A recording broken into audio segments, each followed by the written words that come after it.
Week 2 is upon us, and of course, we are back once again to tell you every game and how they're going to play out this week in the league. We both went 16-0 last week, right? We didn't get a single game wrong. Yeah, sure. You can say that because you had a worse week than I did. Yeah, sure. No, yeah. Please announce your record to the fan base. 9-7. Yep, and I actually managed to go negative in the first week of the season at 7-9.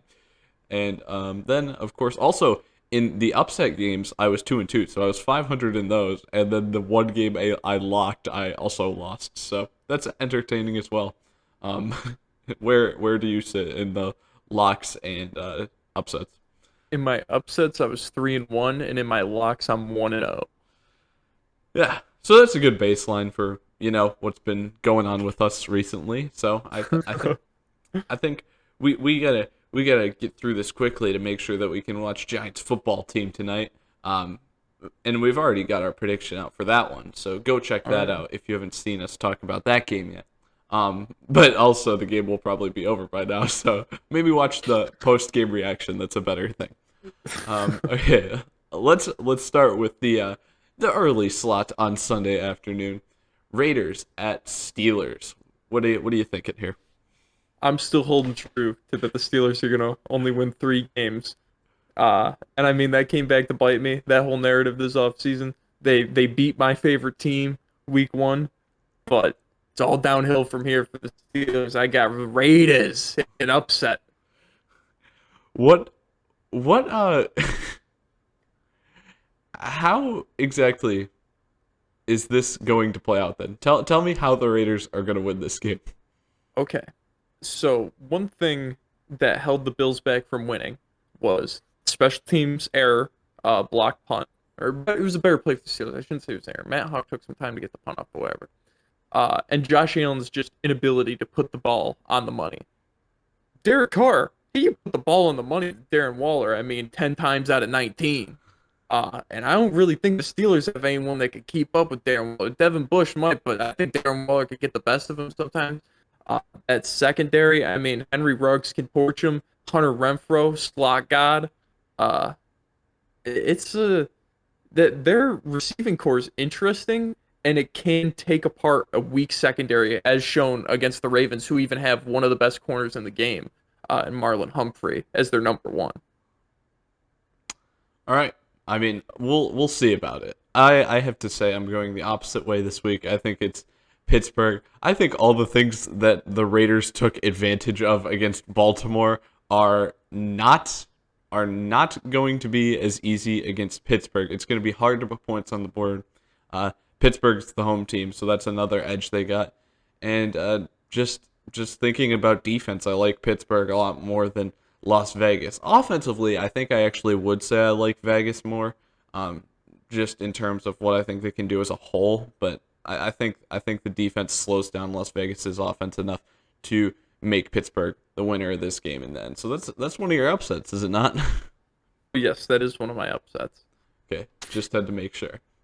Next game, the between the two what like best teams in the NFL according to after week 1, because I think they had like two of the largest like winning margins slash just like controls of the games they played in until the 49ers decided to let the the Detroit Lions get back into the game, and that's the 49ers are headed to Philadelphia this week. I thought it was very interesting. The first pick for this game I saw this week, just from anyone, was a 33-32 Philadelphia Eagles victory. So, I mean, I was like, oh, okay. I don't know if I'm gonna agree with that, but let's see. We can't count them out yet. So what are you doing here? I mean, I'm gonna have some crazy picks all this season. I mean, I had some crazy ones last week that you disagreed with that panned out. The Eagles game being one of them. I cannot pick the Eagles this week, especially with the team that I have going to the Super Bowl and the 49ers.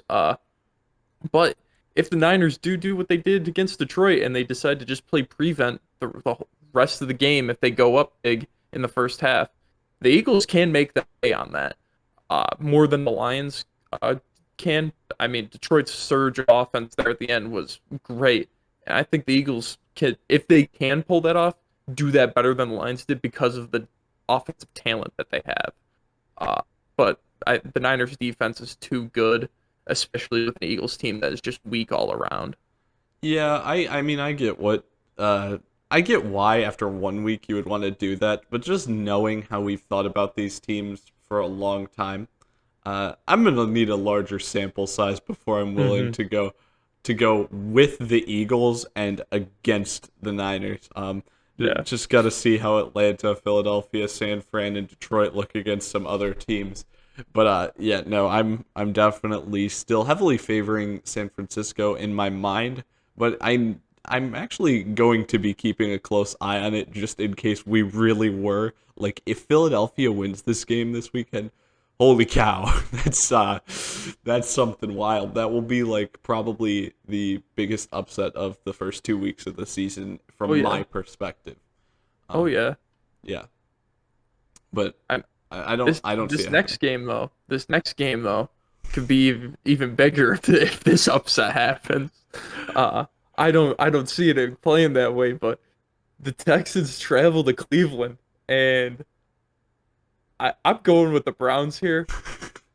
Uh, I don't know how much of a hot take that is, but Tyrod, he has a chance to get his revenge against the Browns, going with Baker instead of him. And Tyrod looks like a new man out there, slinging 50-50 balls down the field and making receivers go and make plays. So I love to see that.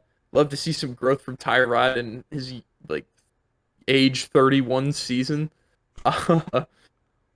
But the Texans are probably no, not probably. They are the weakest roster in the NFL going against the strongest roster in the NFL. I cannot see them winning or even really keeping this game close. Browns, um, Broncos at Jaguars. uh, Uh, let's see what I can say here. The Jaguars did not look good in week one. They did not. Trevor Lawrence had a few decent things go on for him, but just as a whole, the roster did not look ready to go against Houston. And as we have just said in the past game, um, I'm not ready to pick Houston as like a favorite to win a lot of games this season. So I think the Jaguars are definitely not going to be the second team to win a game in Duval this season. The Broncos the Broncos are going to be that team. The Broncos starting on the road with 2 road games. That's pretty tough, but they're probably looking like from my perspective, they're going to come out 2-0 starting on the road for the first 2 games. That's going to be pretty exciting for Broncos fans.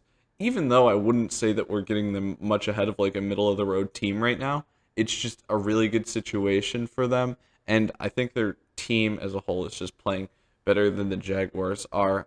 Even though a lot of games, like I said after last week, I should have really been accounting for quarterbacks more. I don't think the Jaguars roster is enough to make it so that even though I think Trevor Lawrence has a better outlook than Teddy Bridgewater, I don't think that this week that's going to matter. I'm with you on this. I'm picking the Broncos too.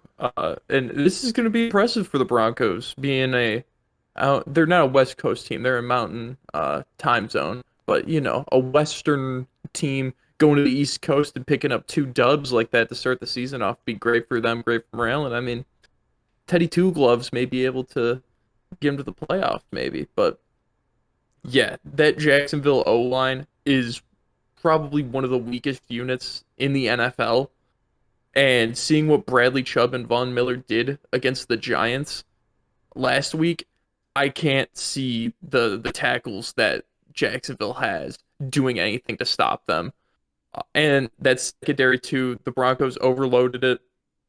And I mean, if Trevor Lawrence is getting pressured, I don't blame him if he's just chucking up prayers to guys and hoping they make plays because that's really all you can do in that situation if you're getting fled from the pocket, especially your rookie season. Uh, just I think the Broncos have too much to overwhelm Trevor Lawrence, and they got a QB that's not going to have some sloppy turnovers and lose them that game. So it seems like it's a good combination for the Broncos to come away with a win here. So the New Orleans Saints go to the Carolina Panthers this week. Both teams 1-0, and I'm thinking that Saints are feeling pretty good about themselves. I don't know about the Carolina Panthers. They played the New York Jets, who don't necessarily look like they're a top dog in the league, and Carolina beat them by 5 at home. So where do you sit in this matchup? Unless Jameis is wearing Odell-esque cleats that have Florida State turf in it. I mean, Jameis just had one of the best games of his career. So I'm expecting a very Jameis thing, and for him to just throw 5 interceptions this next game, it might not happen. This might be a new Jameis, but something in my gut just tells me to go with the Panthers here. Really? Yeah, I don't know. I don't know how I feel about that one. I mean, well, the great part about this is that we get to see every week how we feel afterwards. But the Saints, after last week, their roster still looks really put together. I questioned it coming in from the offseason. But to go up against the Packers, who really have a roster themselves that I would say has like a great foundation, not too many holes on it, to be able to win 38-3. I don't know how likely it is that Jameis just comes out and is so bad that he can't beat the Panthers, considering I think the Panthers didn't just put up like the best effort against a not so great Jets team. So I'm gonna go with New Orleans still, but you can pick Carolina if you want. I'm not gonna the stop you. the one thing is the Panthers don't have a QB that's self-sabotaging and trying to lose the team the game like Rodgers did for the Packers. I mean, that's a fair point. We'll have to see it in week 2 to make sure that it's the truth that Aaron Rodgers is If they trying to lose to the self-destruct. Lions, man. Oh my gosh, and it's on prime time. It'll make it even better. Um, the Rams head to play the Indianapolis Colts. Where are you looking on this one? I'm going with the Rams. This stretch for the Colts is not looking good. I mean, they get 2 back-to-back home games here.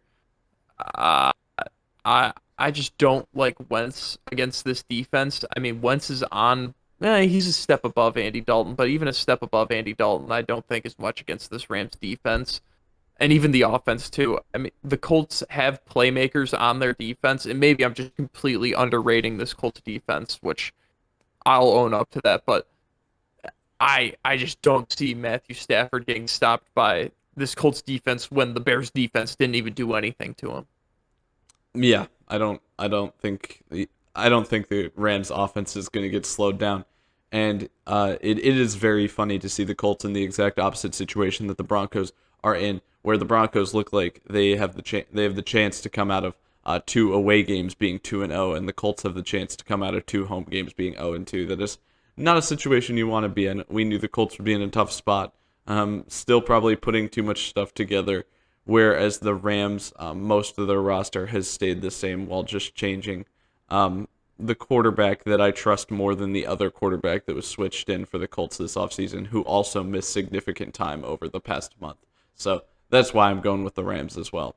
Um, Mhm. Buffalo travels to Miami. I have to say, Miami was the most annoying team last week because in my lock of the week, they beat the Patriots by 1 point when I picked the Patriots, and the Patriots also did like non-Patriot things and fumbled when they were easily in field goal range to take the lead.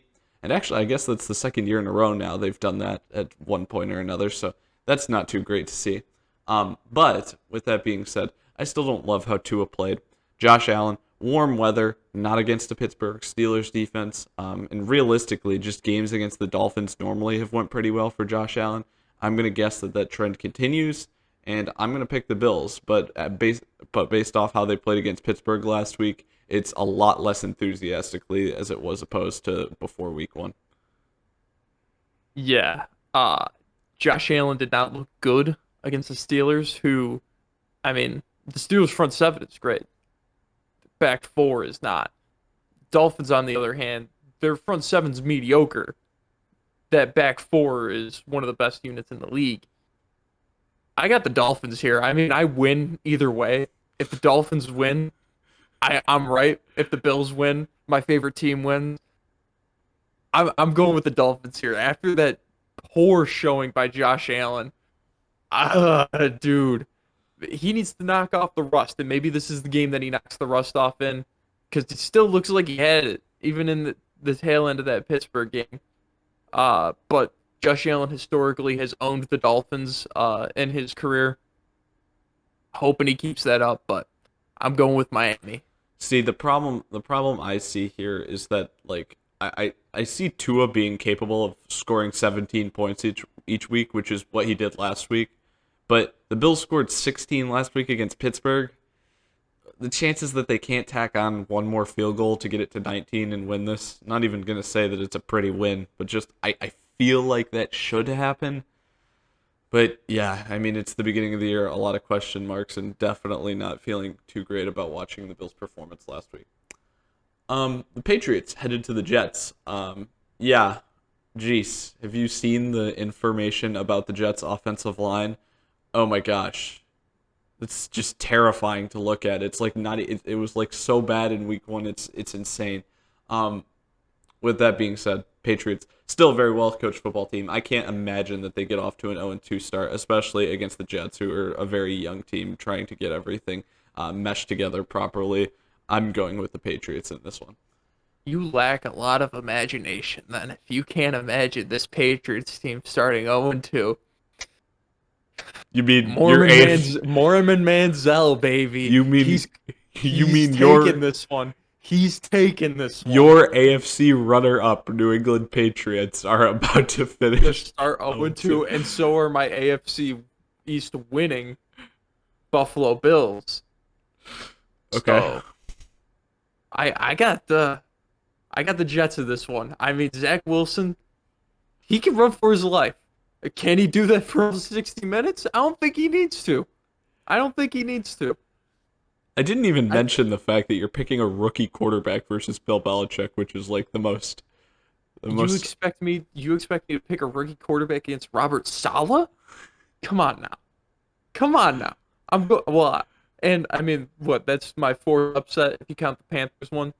So that's my last upset too. Is the Jets beating the Patriots? That's funny because we've gone through all these games and I haven't said one of my upsets yet. Same as last week. You save them all for these 4 o'clock games. Yeah, I am. So now, now that we got that out of the way, and I talked about how last week I was stupid and I didn't pick quarterbacks in matchups where like the teams may have one team that's better than another, but there's a better quarterback on one side of the ball. Yeah, the Bengals are traveling to Chicago, and I have to say, Joe Burrow is a quarterback that I like a lot more than Andy Dalton stepping onto the field. So, with that being said, I can say that he can push them over the Chicago Bears. Even though I consider the Chicago Bears a better football team overall, I will give the nod to Joey B in this one. And yeah, that's my first upset of the week. After 1 week of tape, I think the league might have Tyler Shelvin figured out here, so I think the Bears are going to win this one. Andy Dalton needs to play a lot cleaner game than he played against Cincinnati. And I mean, if there's any games that are going to... He's playing Cincy. Yeah, that's what I said. He's got to play a lot better game against Cincinnati. You said than he did no, against than he Cincy. played against the Rams, against Cincinnati, sorry. And also, if there's any game that you're going to throw Justin Fields in the middle of, halftime adjustment being getting Justin Fields out there, this is a game to do it. I got the Bears taking this one. I mean, I had my Cincy pick last week that you made fun of me for, so I can't double dip into that well. Really? You can't double dip into it. No, yeah. I said at least once this offseason that I thought potentially maybe I said week 4 actually. Yeah, I think I said week 4. Maybe it comes even earlier. Maybe week 3 is when Justin Fields sees his first action when Andy Dalton can't against even. The Browns, dude. That's against the Browns. I'm not saying it's a good idea. I'm just saying if Andy Dalton loses to the Bengals, then yeah. that sure would be one way to do it. You agree? Kirk Cousins should be benched then. You agree? No, not at all. You agree? No, you agree. No, I don't believe that at all. Falcons at Bucks is the next game. How, do you have Tampa? Yeah. I mean... If you pick Atlanta, if you had an upset left, I would be so excited to root you on to say, pick Atlanta, come on, do it. No. No. Matt Ryan did say he's never heard a 28-3 joke before, though, so that's pretty good. What? He's never heard one? Well, I He's mean, I guess. joking. He was Oh, okay. joking. Okay. No, I mean, the one thing I was gonna say to that is I guess it would be really weird if you made that to like an actual player on This the kid team. runs up to him. Dad, look at this meme. Dad, look at this meme. Oh my gosh. No, yeah. I mean, is there any path for Atlanta to win this game? I just think we should probably say a little bit more Well, about yeah, it. score more points than Tampa Bay, but the thing Put is, up 6 against Philly. yeah. I don't. And the whole thing that we were saying is like, yeah, Atlanta could probably go toe to toe with any team. They got the offensive firepower, but putting up 6 against Philly, I mean, Yeah, I don't know how that was the opener. That wasn't anything I fell in love with. Next game. Honestly, not like I don't have anything special in terms of this game, but I do want to say that like this is the game I'm most excited for this weekend, which probably was definitely not going to be the case. Like looking at this game prior to the season, but just with how stuff played out in week 1, I really want to get a second look at both these teams because they looked basically as anti what I said about them in the offseason as they possibly could. So I'm ready for my new MVP favorite player, Kyler Murray, and the terrible, atrocious, very no good team of the Minnesota Vikings to go up against each other in this 4 o'clock window. And I'm very interested to see how it goes. So this is a game I'm just keeping my eye on really closely. But as I said, MVP favorite Kyler Murray on the Cardinals. I'll take the Cardinals. yeah, I mean, I told you yesterday when we were talking, I might just pick every single game against the Vikings for the rest of the season after me getting that Cincy game right. And I mean, that was also my plan for the Cardinals, really. And then just for like one random week, be like, yeah, they'll win this one. But after that showing against Tennessee, Cliff Kingsbury might have figured it out. He might have figured it out. Uh, so I'm giving Cardinals the win here. No, I'm not. I'm not ready to just do everything onto Cliff Kingsbury. I don't want to Kyler change. Murray I don't might, want to might fully have reached change. the point where he's so good that it does not matter how Well, Cliff Kingsbury It's like coaches them. Aaron Rodgers being coached with Mike McCarthy for years. Do you really think Mike McCarthy was doing anything that allowed for Aaron Rodgers to have like a significant jump in play at all? No. No. So it's like I don't even feel the need to mention Cliff Kingsbury when talking about this team. If you do want to talk about him, he's probably a slight downgrade from like average NFL head coach, which once again, put it out there just because I really like this disclaimer warning. All NFL head coaches are good coaches. Just compared to league average, I would not want him. But we'd be better than Cliff Kingsbury. No, we Is what wouldn't. you're saying. No. No, that's what you're saying. That's what you're saying. Yeah, sure. You know what? Why not? Who cares? Who do you have in this one? I'm guessing it's Arizona. I don't. You said Arizona. Yeah, I said I got the Cardinals. Okay, just making sure. Just making sure. Okay, Tennessee at Seattle. Tell me a little bit about this one. Where are you going? This with is my lock of the week, baby. This is my lock of the week. I'm locking into this one. I mean, Tennessee, very poor showing against Arizona. They got that frosting on the cake talent that we talk about, all that superstardom. Seattle, kind of in the same place, but they're a little weaker in some spots. This is going to be an offensive matchup of the ages because, I mean, who's the best player? And I looked at it this way. Who's the best player on the Titans defense? Bud Dupree? And probably Kevin Byard. Plus, Yeah, I mean, you have all those mean, young guys in the secondary that really well, could yeah, step Elijah into their Molden own is the best immediately. player on that team. Elijah Molden is the best player on that defense. And the best player on Seattle's defense is Wag Daddy. So I'm locking in with Seattle here.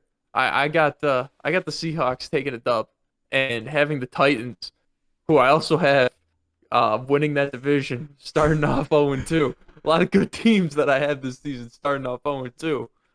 I talked about this in the offseason as well, how the Titans can really have up and down weeks depending on who they're playing or just how they feel in a given week. The chances of them coming out and looking terrible 2 weeks in a row are low to me, even if they're playing two good football teams. With that being said, I can't say that like I can guarantee they're going to beat Seattle because Seattle is like a good team as well. But in terms of this, I have a really tough time seeing the Titans that we talked so highly about all offseason starting 0-2, so I'm picking the Titans to upset Seattle. So this is a big game for us because we both have you know extra meaning on the line here for us. I can't help but notice that there's 3 games left, and you still haven't picked an upset. No, I just said Titans upset, and I said the Bengals have an upset. You think the Titans against the Seahawks is an upset? Yeah, it's an upset. I mean, it's not. What are you gonna favor? Are you favoring Tennessee in that game? Yeah, You're favoring Tennessee in that game. I guess. Yeah. Because I'll take whichever one you don't favor, but I'm guaranteeing if you look at the point spread right now, because Seattle's the home team, that Seattle's the Yeah. I favorite. mean, yeah. For the whole, yeah. I get. I don't. I like. I looked at the point spreads for these other games, but I didn't count this one as an upset for me. I just put it in as a lock. But I Plus, would assume. plus people are gonna base a lot of stuff off last week, so that's gonna Yeah. boost the Seahawks Oh, and it's you're gonna right. drop the You're right. Titans. So I mean, yeah, You're no, right. I'm picking the Titans as an upset. Um, and then Cowboys at LA Chargers. Where are you going here? I don't even think it's an upset for me to say I'm taking the Chargers here. Uh, I think the Chargers are favored. yeah. Justin Herbert looked really good against the football team. I'd like to see them use Austin Eckler a little bit more, but if you got Herbert back there slinging it, I'm not going to blame you for not handing the ball off. O line looked great. Rashawn Slater, awesome on the O line. He was tearing it up against a defense that has some great pass rushers on it. And that defense, I mean, they got the Sean McVay defense coaching up that unit, so how can I pick against them? I say, and also the Cowboys lost to Marcus Lawrence for a handful of weeks. So, I mean, the Chargers offensive line doesn't really have anyone to protect against, like Micah Parsons, but just have him. Herbert can get the ball off in the amount of time it takes Micah Parsons to run around a tackle. So, Yeah. I got the Chargers winning this one. So I mean, this is basically the exact same thing as it was with the last game I talked about. It's one team is 1-0, one team is 0-1, and the 1-0 team is at home. So I think the Chargers are definitely favored in this. And I think it's a really close matchup. But also in the offseason, I said that this is going to be like the game of the year because the Dallas Cowboys are going to win it on the last play of the game when Dak Prescott rolls right and fires to CeeDee Lamb, who makes a one-handed catch in the back of the end zone on the last play of the game to win the game. And I'm holding true to that, and I'm picking the Cowboys. And because of that, because I think the Chargers are favored, this is my third and final upset for the week. Okay. Okay. And then we got 2 games left, and one of them is going to be my lock. So, I guess that's really it because, we still got to do separate Sunday Night Football projections and a Monday Night Football prediction, little mini busted play episode. So, you think we missed anything major? Let me ask you again, because I think this is a good thing to conclude with in each of these every week. What's going to make you look stupid this week? If Cincinnati beats Chicago. Cincy beats Chicago. Actually, no. If the Steelers just floor the Raiders, I'm gonna look stupid. Man, I'm trying to look back. There's a few things I want to look at. I think the Colts have a very slim chance that they could surprise against the Rams. I think that's probably what I'm gonna say because we didn't even really give the Colts a chance when we talked about the game, so that's what I'll say for that. That one made make me look dumb this week. Okay. You all set? Yeah, I think we can cut this here.